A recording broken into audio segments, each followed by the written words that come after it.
Hello વિદ્યાર્થી મિત્રો, અરવિંદ ભોજાણી તમારો માનવ ક્લાસીસની અંદર ફરી હાર્દિક સ્વાગત કરું છું. ચાલો વિદ્યાર્થીઓ, આજે આપણે ધોરણ 8 ચેપ્ટર નંબર 13 માનવ સંસાધન વિશે આજે આપણે આઈડિયલ સ્વાધ્યાય પોથીનું આપણે સોલ્યુશન જોવાના છે.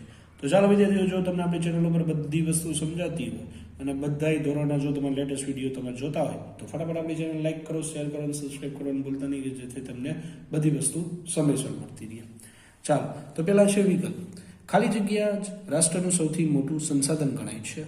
તો એમાં આવશે વસ્તી. વસ્તી ગણતરીનો શબ્દનો અર્થ સાચો શું છે?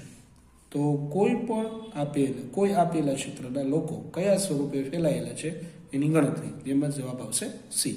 ઈસવીસન 1999માં વિશ્વની વસ્તી કેટલી હતી? તો ભાઈ 6 અબજ હતી. વિશ્વની કુલ વસ્તીના લગભગ કેટલા લોકો એશિયા અને આફ્રિકા ખંડમાં વસવાટ કરે છે? તો ભાઈ 3/4. રેડી? હવે વર્ષ 2011 પ્રમાણે ભારતનું સરેરાશ સ્ત્રી પુરુષ પ્રમાણ ખાલી જગ્યા છે 943. ભારતના કયા રાજ્યમાં સૌથી ઓછી વસ્તી ગીચતા છે? તો આવે છે અરુણાચલ પ્રદેશ. હવે એ 3 મુખ્ય પરિબળો કયા કયા છે જેમાં વસ્તીમાં પરિવર્તન આવે છે? તો જન્મ, મૃત્યુ અને સ્થળાંતર. એટલે જેના કારણે પરિવર્તન હાઈલું જ રાખતું હોય છે. જેમ કે આપણે કોરોના આવ્યો તો આજથી 5 વર્ષ પહેલાં, તો એમાં જન્મ, મૃત્યુ અને સ્થળાંતરમાં ઘણું બધું પરિવર્તન આવી ગયું છે. બરાબર? ભારતના કયા પ્રદેશમાં વધુ વસ્તી ગીચતા જોવા મળે છે? તો ભાઈ ગંગાનો મેદાની પ્રદેશ. હવે આગળ વધશું. ખૂબ જ ગરમ અને ખૂબ જ ઠંડા વિસ્તારોની આબોહવા ખાલી જગ્યા આબોહવા કહેવાય. તો ભાઈ વિષમ આબોહવા કહેવાય. નીચેનામાંથી કયું પરિબળ વસ્તી ગીચતા પર અસર કરતું નથી? જો એમાં આવશે જાતિ. બરાબર? વસ્તી વિતરણ પર નીચેનામાંથી કયું સામાજિક પરિબળ અસર કરતું નથી? તો સારા રહેઠાણ, કે સ્ત્રી પુરુષ પ્રમાણ, શિક્ષણની સગવડ, કે સ્વાસ્થ્ય સેવાની સગવડ. તો એમાં આવશે સ્ત્રી પુરુષનું પ્રમાણ. વસ્તીની દ્રષ્ટિએ ભારતનું પ્રથમ ક્રમાંકનું રાજ્ય કયું છે? તો ભાઈ એમાં આવે છે ઉત્તર પ્રદેશ. રેડી? ચાલો આગળ વધશું. ભારતની કુલ વસ્તીનો કેટલો ભાગ કૃષિ પર આધારિત છે? તો 2/3 આવશે. ભારતમાં હાલમાં ખાલી જગ્યા ટકા યુવા વસ્તી છે. શું છે? યુવા વસ્તી. તો ભાઈ 19.4%. ભારતમાં સ્ત્રી પુરુષનું પ્રમાણ વર્ષ 1901માં ખાલી જગ્યા, જ્યારે વર્ષ 2011માં ખાલી જગ્યા હતું 972 અને 943 હતું. રેડી? હવે આગળ વધશું. અમારા ગામમાં 7થી વધુ ઉંમરની વસ્તી 700 છે, તેમાંથી 630 વ્યક્તિ સાક્ષર છે. તો અમારા ગામનો સાક્ષર દર શું છે? તો ભાઈ એમાં થાય છે 90% થશે. હવે ઈસવીસન 2011માં ભારતમાં સાક્ષરતાનો દર ખાલી જગ્યા ટકા હોય છે તો 74.4%. આપણા દેશમાં મહિલા સાક્ષરતા પ્રમાણ કેટલું છે? તો 65.4%. મિઝોરમનો સાક્ષરતા દર કેટલો છે? તો ભાઈ 91.6%. હવે આગળ ખાલી જગ્યા આપણે લઈશું વિદ્યાર્થીઓ. હવે જો ખાલી જગ્યામાં વિશ્વમાં વસ્તીની દ્રષ્ટિએ ભારત ખાલી જગ્યા ક્રમે છે? તો ભાઈ પ્રથમ ક્રમે છે. વિશ્વની 90%થી વધારે વસ્તી પૃથ્વીના લગભગ ખાલી જગ્યા ટકા વિસ્તારમાં વસવાટ કરે 30%. ખાલી જગ્યા ગોળાર્ધમાં વધારે વસ્તી વસવાટ કરે છે ઉત્તર. વિશ્વની ખાલી જગ્યા ટકા વસ્તી ફક્ત 10 દેશોમાં વસવાટ કરે 60%. કેટલા? 60%. વિશ્વમાં વસ્તીની દ્રષ્ટિએ ભારત ખાલી જગ્યા ક્રમે છે પ્રથમ. વર્ષ 2011 પ્રમાણે વિશ્વની સરેરાશ વસ્તી ગીચતા ખાલી જગ્યા છે 54. ભારતમાં ખાલી જગ્યા રાજ્યમાં સાક્ષરતાનો દર સૌથી વધુ છે કેરળ. ગુજરાતમાં વસ્તી ગીચતાનું પ્રમાણ ખાલી જગ્યા છે તો ભાઈ 308 આવશે. ખાલી જગ્યાની હીરાની ખાણ આગળ વધુ વસ્તી જોવા મળે છે તો ભાઈ દક્ષિણ આફ્રિકા આવશે. જાપાનનું ખાલી જગ્યા અને ભારતનું ખાલી જગ્યા શહેર આર્થિક પરિબળને લીધે ગીચ વસવાટના ક્ષેત્રો છે ઓસાકા અને મુંબઈ. સિક્કિમની વસ્તી ખાલી જગ્યા લાખ છે 6.10 લાખ. મધ્યપ્રદેશ દેશની વસ્તીના ફક્ત ખાલી જગ્યા ટકા વસ્તી વસવાટ કરે છે 6%. સંયુક્ત રાજ્ય અમેરિકાની ખાલી જગ્યા ટકા વસ્તી ખેતી, પશુપાલન અને પ્રાથમિક કાર્યોમાં જોડાયેલી છે 5% વસ્તી. ભારતના ઔદ્યોગિક ક્ષેત્રો સાથે ખાલી જગ્યા ટકા વસ્તી જોડાયેલી છે 10%. ભારતમાં આવતા 20 વર્ષમાં ખાલી જગ્યા ટકા સુધી વસ્તી વૃદ્ધિ થવાની સંભાવના છે તો 32%. બરાબર. હવે બાકીની ખાલી જગ્યા અહીંયા છે. તો ગુજરાતમાં ખાલી જગ્યા ટકા યુવા વસ્તી છે તો 19.45. કેરળમાં સ્ત્રી પુરુષનું પ્રમાણ ખાલી જગ્યા છે 1084 છે. ઈસવીસન 1901માં ભારતમાં સાક્ષરતા દર ખાલી જગ્યા ટકા હોય છે તો 5%. આપણા દેશમાં લગભગ ખાલી જગ્યા ટકા પુરુષો સાક્ષર છે તો ભાઈ 82.1%. રેડી. હવે ખરા ખોટા છે વિદ્યાર્થીઓ ધ્યાન દેજો. માનવ સંસાધન પ્રથમ સાધન છે તો ભાઈ ખોટું. માનવ સંસાધન વિશ્વમાં સામાન્ય રીતે વિતરણ પામેલ છે તો કઈ ખોટું.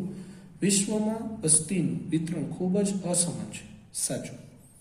વસ્તી ગીચતાનો દર ચોરસ કિલોમીટરમાં રજૂ કરી શકાય છે સાચું. ખનિજ સંસાધનવાળા વિસ્તાર વધુ વસ્તી ધરાવે છે સાચું. પછી મધ્ય પૂર્વ એશિયામાં ખનિજ તેલની સારી ઉપલબ્ધતા લોકોને ત્યાં વસવાટ કરવા પ્રેરિત છે સાચું. સામાજિક પરિબળને કારણે પુણેમાં વસ્તી ગીચતા વધુ જોવા મળે છે સાચું. ભારતમાં વસ્તી વિતરણ એક સમાન જોવા મળે છે ખોટું. વિશાળ વિસ્તાર ધરાવતા રાજ્યમાં વસ્તી ખૂબ જ વધારે જ હોય છે ખોટું. વિસ્તારની દ્રષ્ટિએ મધ્યપ્રદેશ ભારતનું બીજું સૌથી મોટું રાજ્ય છે સાચું. ભારતની વ્યવસાયિક સંરચના સંતુલિત છે ખોટું. તો જાપાનમાં કુલ વસ્તીના 10%થી ઓછા લોકો ખેતી જેવી પ્રાથમિક પ્રવૃત્તિમાં જોડાયેલા છે સાચું. આપણા દેશમાં પુરુષોની સરખામણીએ સ્ત્રીઓની સંખ્યા વધુ છે ખોટું. કેરળમાં સાક્ષરતા 49% છે ખોટું. રેડી. હવે વિદ્યાર્થીઓ હવે આપણે જોઈશું 1-2 વાક્યના ઉત્તર. ધ્યાન દેજો કે વિશ્વના કયા વિસ્તારો ગીચ વસ્તી ધરાવે છે. દક્ષિણ પૂર્વ એશિયા, યુરોપ અને ઉત્તર પૂર્વ અમેરિકાના વિસ્તારો ગીચ હોય છે. કયા વિસ્તારોમાં ખૂબ જ ઓછી વસ્તી વસવાટ હોય છે. ઉચ્ચ અક્ષાંશીય ક્ષેત્રો, ઉષ્ણ કટિબંધીય રણ વિસ્તારો, પર્વતો અને વિષુવવૃત્તીય જંગલોના વિસ્તારોમાં ખૂબ ઓછી વસ્તી વસવાટ કરે છે. વસ્તી ગીચતાનો અર્થ શું છે. પૃથ્વી સપાટીના એકમ ક્ષેત્રમાં વસવાટ કરનાર લોકોની સંખ્યાને વસ્તી ગીચતા કહે છે. સૌથી વધુ વસ્તી ગીચતા ધરાવતા દુનિયાના 3 ભાગોના નામ. દક્ષિણ મધ્ય એશિયા, પૂર્વ એશિયા, દક્ષિણ પૂર્વ એશિયા અને દુનિયાના સૌથી વધુ વસ્તી ગીચતા ધરાવતા ભાગ છે. રેડી. ચાલો હવે આપણે નેક્સ્ટ પ્રશ્ન જોશું.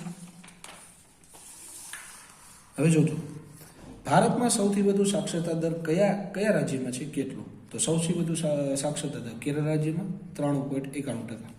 સાંસ્કૃતિક પરિબળના કારણે વધુ વસ્તી ગીચતા ધરાવતા શહેર. વારાણસી, જેરુસલેમ, પછી વેટિકન સિટી, આ બધી સાંસ્કૃતિક શહેરો છે. ભારતના કયા 5 રાજ્યોમાં દેશની અડધાથી વધુ વસ્તી વસવાટ કરે છે. ઉત્તર પ્રદેશ, મહારાષ્ટ્ર, બિહાર, પશ્ચિમ બંગાળ કે આંધ્રપ્રદેશ જે અડધાથી વધુ વસ્તી વસવાટ ધરાવે છે. ક્ષેત્રફળની દ્રષ્ટિએ ભારતનું સૌથી મોટું રાજ્ય કયું છે. તો ભાઈ રાજસ્થાન. જાતિ પ્રમાણની સંકલ્પના. પ્રતિ 100 પુરુષોની વસ્તીને સ્ત્રી પુરુષનું પ્રમાણ કે જાતિ પ્રમાણ કહેવામાં આવે છે. સ્ત્રી પુરુષનું પ્રમાણ શોધવાનું સૂત્ર બરાબર મહિલાની વસ્તીના છેદમાં પુરુષની વસ્તી ગુણ્યા 1000. કયા રાજ્ય કેન્દ્ર શાસિત પ્રદેશમાં પુરુષો કરતાં સ્ત્રીઓનું પ્રમાણ વધુ છે. કેરળ અને પોંડિચેરીમાં પુરુષો કરતાં સ્ત્રીઓનું પ્રમાણ સૌથી વધુ છે. સાક્ષરતા કોને કહે. 7 વર્ષ કે તેનાથી વધુ વય જૂથની કોઈ પણ વ્યક્તિ કોઈ પણ એક ભાષા એટલે વાંચી લખીને સમજી શકતી હોય તો તેને કહેવાય છે સાક્ષરતા કહેવાય. અને તેના આ ગુણને કે કૌશલ્યને સાક્ષરતા કહેવાય છે. હવે સાક્ષરતા દરનું સૂત્ર શું છે. તો સાક્ષરતા દર બરાબર 7 વર્ષ કે તેનાથી વધુ ઉંમરના સાક્ષર વ્યક્તિઓની વસ્તી ગુણ્યા 100 એના છેદમાં 7 વર્ષ કે તેનાથી વધુ ઉંમરની વસ્તી આ એનું સૂત્ર છે. હવે 14મો પ્રશ્ન. ભારતમાં પ્રથમ 3 ક્રમે આવતા સાક્ષર રાજ્યો અથવા કેન્દ્ર શાસિત વિસ્તારો જણાવો. કેરળ, લક્ષદ્વીપ, પછી મિઝોરમ. આ છે 3 રાજ્યો. ગુજરાત રાજ્યનો સાક્ષરતા દર 79.71% છે. ભારતમાં સૌથી ઓછો સાક્ષરતા દર કયા રાજ્યમાં છે કેટલો. ઓછો છે બિહારમાં 63.8%. કયા રાજ્યોમાં વસ્તી વૃદ્ધિના પ્રમાણમાં સાક્ષરતાની ટકાવારી ખૂબ જ ઓછી છે. અરુણાચલ પ્રદેશ, રાજસ્થાન, ઝારખંડ, આંધ્રપ્રદેશ જેવા રાજ્યોમાં વસ્તી વૃદ્ધિના પ્રમાણમાં સાક્ષરતાની ટકાવારી ખૂબ જ ઓછી છે. રેડી. હવે આપણે જોઈશું ટૂંકમાં ઉત્તર. હવે આ ટૂંકમાં ઉત્તર જે છે તમારે આ જ રીતના વાંચવાના છે. ખાસ કરીને જો પ્રશ્નો પૂછવામાં આવે, કયા કયા પ્રશ્નો જાજા પૂછવામાં આવે, તો એમાં જે છે તેમાં 2 નંબરનો પ્રશ્ન પૂછવાનો, જમીન વસ્તી ગીચતા પર કેવી રીતે અસર કરે છે, આ પૂછી શકે છે. આર્થિક પરિબળોવાળો પણ પૂછી શકે છે, બરાબર. અને ઉદ્યોગોમાં વધુ વસ્તી જોડાય તે માટે આપણે શું કરવું જોઈએ, તે માટે શું જરૂરિયાત હોવી જોઈએ, એ પણ છે. તો આ 3 પ્રશ્નો ખાસ પૂછી શકે છે, બીજો, ત્રીજો, ચોથો. પછી પાંચમો પ્રશ્ન અને આ છઠ્ઠો, આ 2માંથી કોઈ પણ એક આવી શકે છે, 2 મોસ્ટ એમપી છે, બરાબર. હવે બાકીના પ્રશ્નોની વાત કરી, કારણ આપવાના છે કે કારણો તો જે છે બધા પૂછી શકાય એવા છે, બરાબર. હવે મુદ્દાસર પ્રશ્નોમાં ખાસ કરી જે પ્રશ્ન પૂછાય એવા છે એની પહેલા આપણે ચર્ચા કરશું. પહેલા આ 2 પ્રશ્નો કે ભારતમાં વસ્તી વિતરણ પર સાથી અસમાનતા જોવા મળે છે, જેમ કે એમાં સામાજિક અસરો, આર્થિક અસરો બધા એવા પોઈન્ટ્સ છે. તો આ પોઈન્ટ્સ તમે વાંચો તો પ્રશ્ન બહુ સહેલો છે, આવડી જાય એવો છે. પછી વસ્તી ગીચતા પર સામાજિક, સાંસ્કૃતિક અને આર્થિક પરિબળો તમારે સમજાવવાના જ છે, તો એ તમે અહીંયા તમે સમજાવી શકો છો. આ ચોથો પ્રશ્ન આપણે વાંચવાની જરૂર નથી. હવે વાત કરીએ ટૂંકમાં, બરાબર વિદ્યાર્થીઓ, ટૂંકમાં. હવે ટૂંકમાં એમાં સ્ત્રી પુરુષનું પ્રમાણ, આ એક પ્રશ્ન આવે છે અત્યારે હાલની તકમાં.